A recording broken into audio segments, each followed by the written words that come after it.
I'm very pleased and excited to actually welcome the president of Rosemont College, Sharon Hirsch, tonight, who's going to say a couple of words of welcome. So please welcome President Hirsch.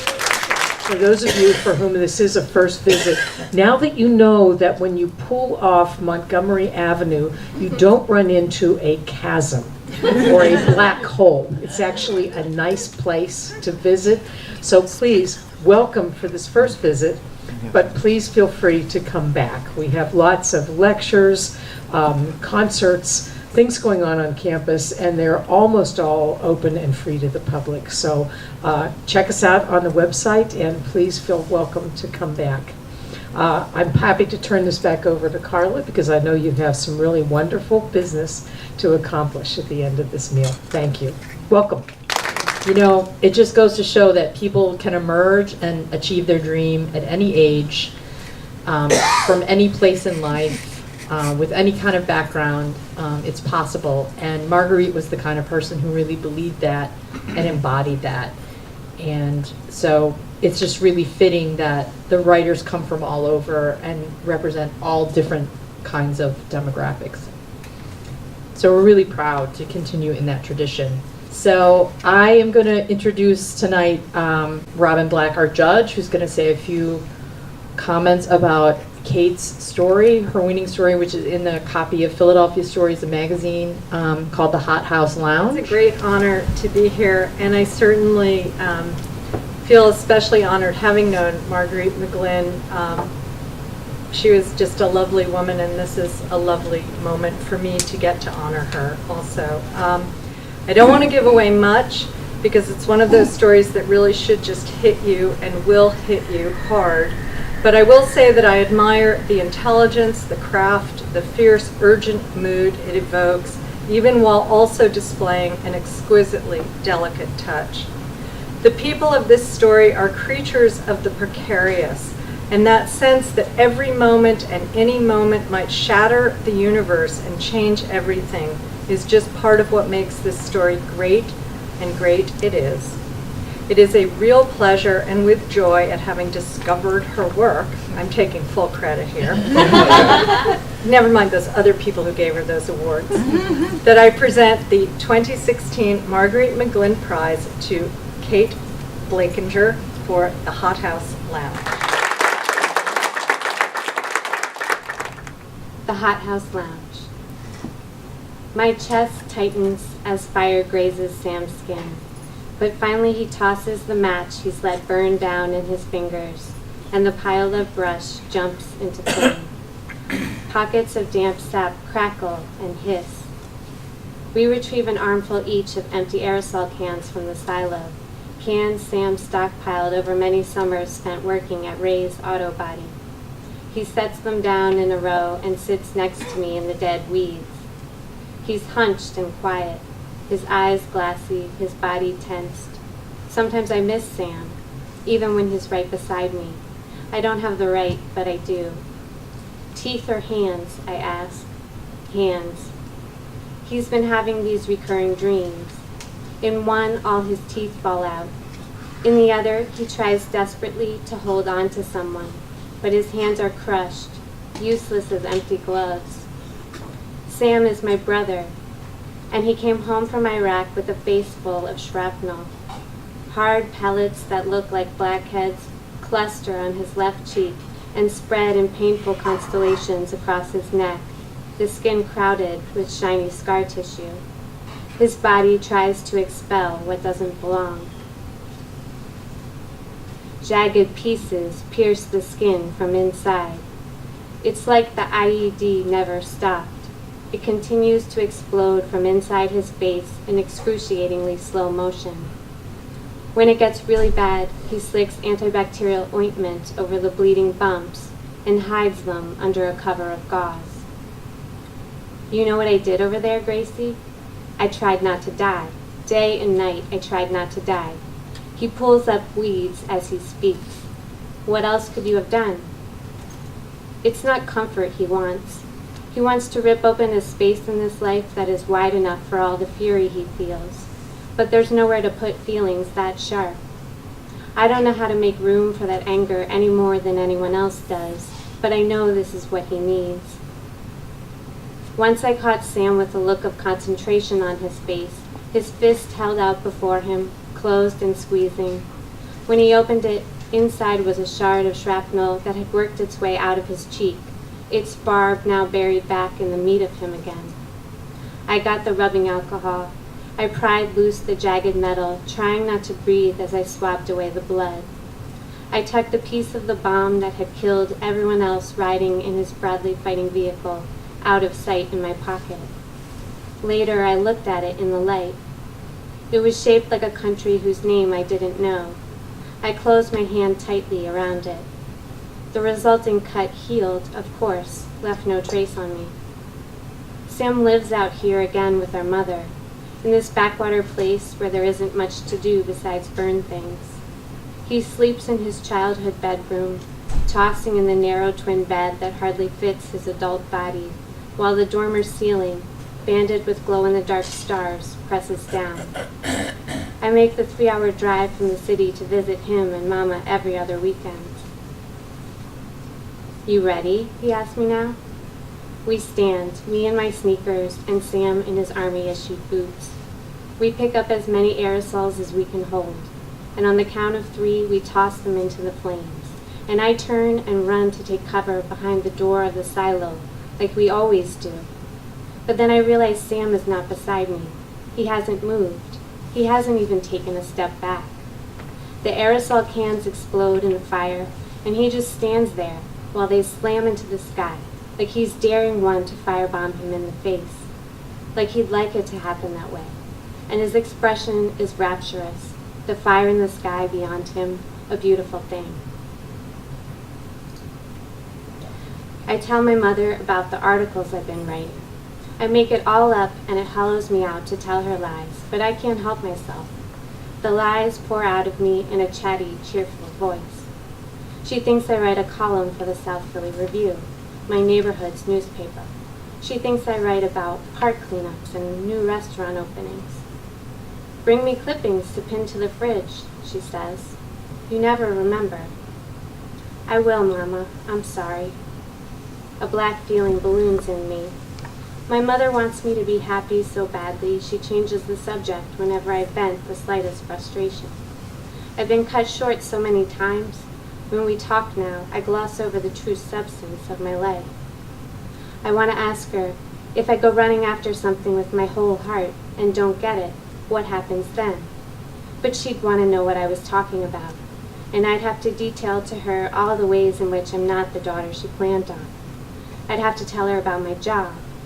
I'd have to tell her I'm in love with a girl.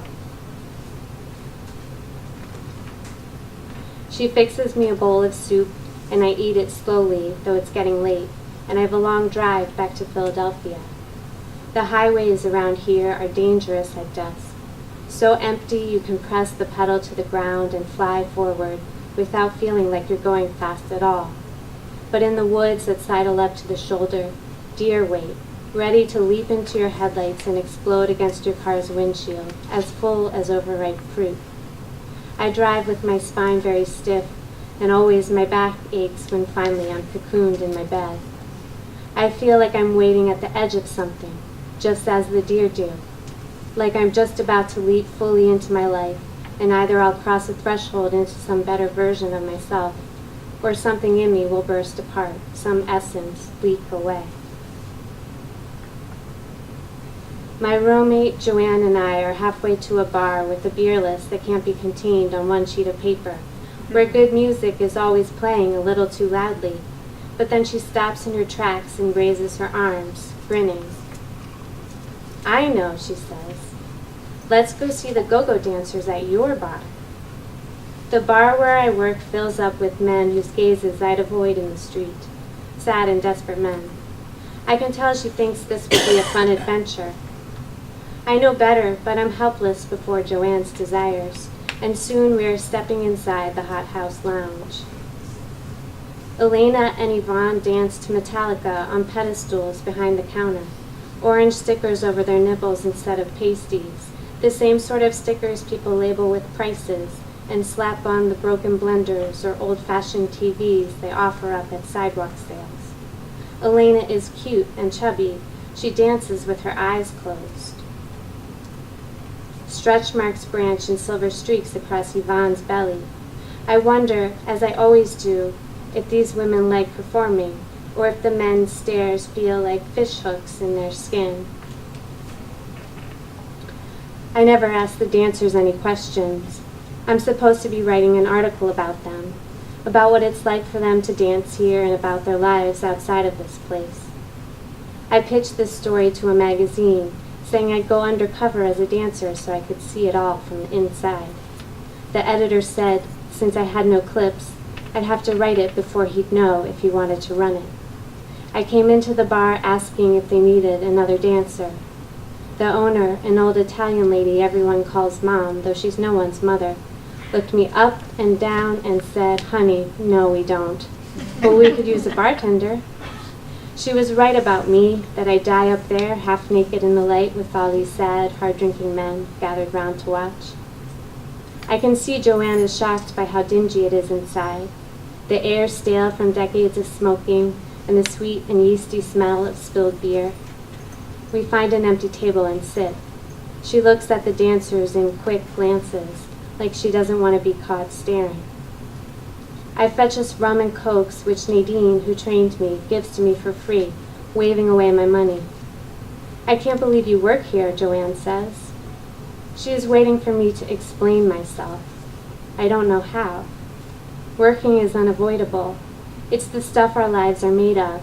But I could be up in an air-conditioned cubicle in one of the skyscrapers in Center City, earning 4 times as much an hour. I could be doing something fit to go on a resume. I no longer type up notes when I get home, but I still call my bartending research. I can't bear to think of it as just my job. A reporter needs to talk to people, but I'm intimidated by the dancers I meant to write about, too timid to pry and too awkward to endear myself. I'm certain I want to be a journalist, but I still don't know how to be the kind of person who goes after a story, who dives into a conversation, who wins a source's trust. I'm unsuited to my own dream for myself. I sip my sweet drink, and I tell Joanne how, out in the country, everyone knows everyone else, and rumors spread fast as the flu, but you don't do your living in public. There is a privacy built into the spaces between houses that dissolves here in the city, where conversations float through shared walls, where windows stare into other homes' windows, where people take buses and subways instead of climbing into the enclosed bubbles of cars. People startle me, and in the city their lives are right there to scrutinize.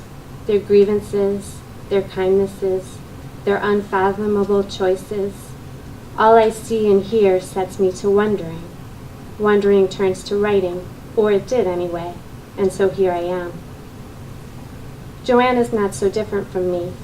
She loves to know all the dirt on everyone, even strangers. She thinks of herself as a non-judgmental person, but she gossips with an unrestrained glee. "Tell me about your coworkers," she says now. "Tell me what you're going to write." I talk about Antoinette, the owner we all know as Mom, how she's 73, and I once saw her brandish a pool cue at the ex-boyfriend of one of the dancers when he came in and started making threats. "You gotta treat my beautiful ladies with respect," she said. "They dance for you, and you treat them right, and everybody's happy. You want to be happy, don't you?" The pool cue left a cluster of blue chalk marks on the front of his shirt. "Being publicly dressed down by a fierce old lady gets people moving out the door," I said. "I practically left too, Mom was so fearsome." Joanne laughs, her bright eyes taking heat to my skin. She starts telling me about the twin sisters she befriended when she was working at a bakery during high school, but then my brother calls. He's been so uncommunicative lately, I'm sure something is wrong. He tells me he's in the city. With Trisha? No, she bailed on me.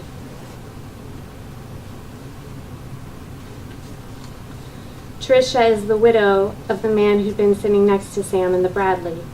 Sam fixes things around her house and drinks with her and loves her. They drink until they are sick as dogs, until the smell of Sam's sweat is enough to knock a bystander into a blackout drunkenness.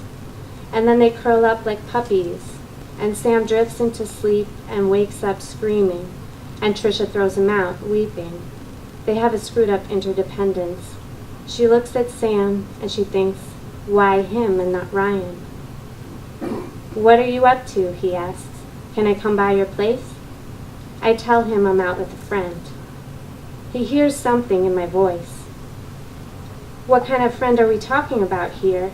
I don't want to be in the way if you're on a date with some guy.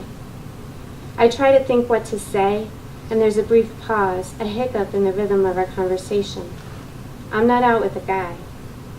Well, where are you? My muscles ache suddenly, as if I've been exerting myself. I don't want to give up this time in which Joanne is mine alone. I do, though. I give it up. Barely 10 minutes later, Sam pushes through the door. He crosses the room and heads right toward us, borrows an extra chair from our neighbor, sits and stretches out his long legs. He glances around, eyeing everyone, and scoots his chair to the left so he can see the door. His face is creased across the forehead, and pale, and flecked with those hard bumps of metal. When he smiles at us, some of them create little divots, like misplaced dimples. Sam was so close to dying. Shift him left or right during the blast, a few inches either way, and he'd be gone. Thank you. I'm going to stop there.